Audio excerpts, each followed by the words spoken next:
Hello, I'm your good friend here, Bishop Zondo, and I'm very glad to have been invited into your homes at this time of the day.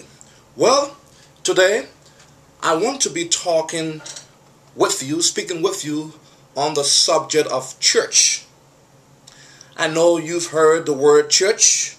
You know someone who went to church. Probably you've been to church, or you are familiar with the terminology called church.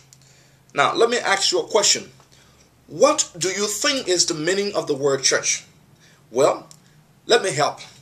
The word church is a Greek word which is called ecclesia, which means the called out. Okay, the word church comes from a Greek word which is called ecclesia, which means the called out.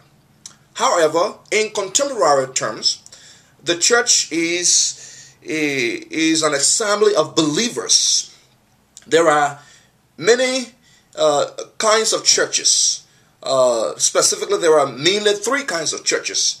There is the house church, that is a group of believers who decide to meet at a particular house to fellowship together. And there is a local church, that is a church within the community.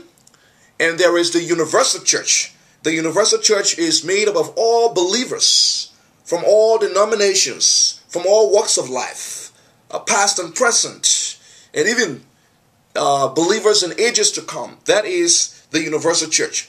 And the universal church is headed by Jesus Christ himself, because he is the founder, or he laid the pillars for the institution called church. Church is the single most largest non-political institution in the world. The church is a powerful institution. Most industrialized countries use the teachings of the church to lay the foundations of their civilizations. The church's teachings are such as teaching of do unto others as you would want to be, treat others as you would want to be treated, love your neighbors, love your enemies, the teaching of work ethics.